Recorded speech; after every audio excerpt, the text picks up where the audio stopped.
Well, okay, so let's get into chapter 33 in Zero Day. At the end of the last chapter, remember, we were warned again. You have been warned. It was that drone that came over the fence. Addie was running the track around the backyard of the White House. Alvarez was out there with her. A drone came over, boom, it like exploded, and it said, a voice came over the intercom system of the central office saying, "You have been warned." Chapter 33. McQueen sat at his desk. It was after midnight, but the retired general wasn't going anywhere, not until he figured out what these people were playing with. Today, they'd flown an unmanned drone over the White House fence and onto the South Lawn.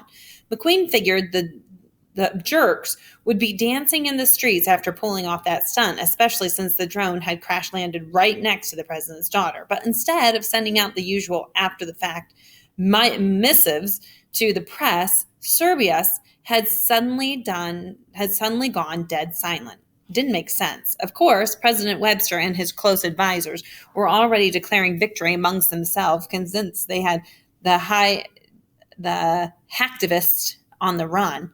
The boy in custody was giving up names fast and furious. FBI agents were already getting warrants for more arrests, and the forensics lab was dismantling the kid's computer, extracting all the data from the hard drive.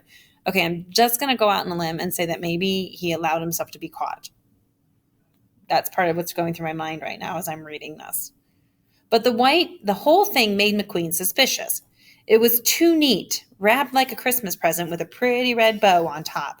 There was no way that the kid, the FBI had downtown was Dante's, nor was he likely to know his identity. And nothing McQueen had ever observed about Serbius or its elusive leader had indicated that the next move would be just go away. McQueen went back to his files, once again opening the emails and texts Serbius had sent to the media after the fundraiser, Metro, and the Beltway attacks. He lined them all up side by side and began the long process of tracing their original IP addresses. Again, just like before, they pinged all over the globe, leading McQueen nowhere. Except, hold on. He squinted at the screen and he rubbed his eyes. A pattern was emerging.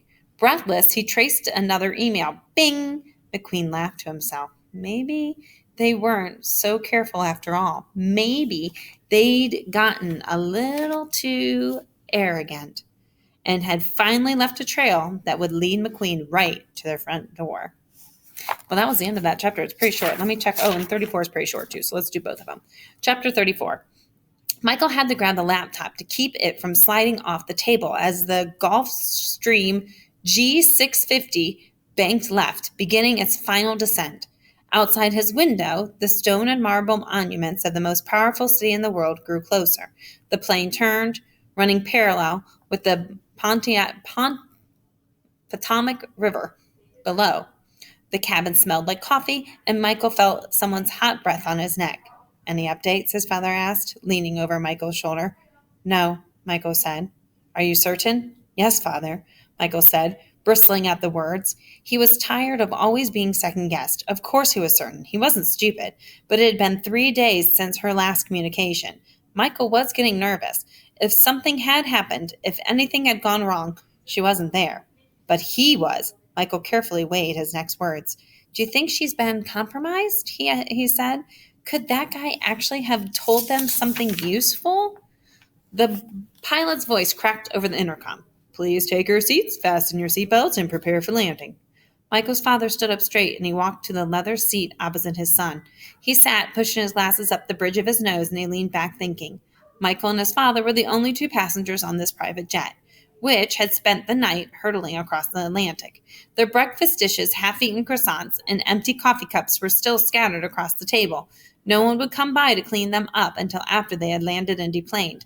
Michael's father didn't like to travel with more than the bare minimum for a crew, which generally meant just a pilot, a co-pilot, and a flight attendant if necessary. The more outsiders you let into your circle, the harder they are to control. Michael's father was very careful about who he gave access to. Within the top levels of Serbius, it was important not to place trust in the wrong people, especially now. Michael was used to it, though, the paranoia. the precautions. The world was a dangerous place, and this plane was their second home. Maybe their first, really. His father had associated all over the globe, but but most of whom, like Michael's dad, preferred to keep their meetings private. No, his father finally said, the busboy doesn't know anything. I'm certain of that. The forensics won't find anything on his computer either, I made sure. Hopefully, your sister is just being careful.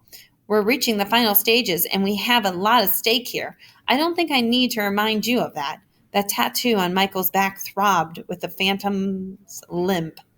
Three heads growling at him at once, mouth open, fangs bared. No, you don't, Michael began to type. The screen in front of him changed, a string of messages from their members. Father had always handled communications with the rest of the organization, but he had turned more of it over to Michael in the last few weeks, especially as their attacks on DC had escalated. Michael read, the color drained from his face. We have a problem, he said, shakenly spinning the computer around. His father's expression hardened.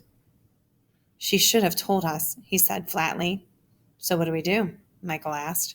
The plane hit the runway with a jolt and slowed to a stop. Outside the window, Michael could see the Washington Monument and the Jefferson Memorial silhouetted against the pale blue early morning sky.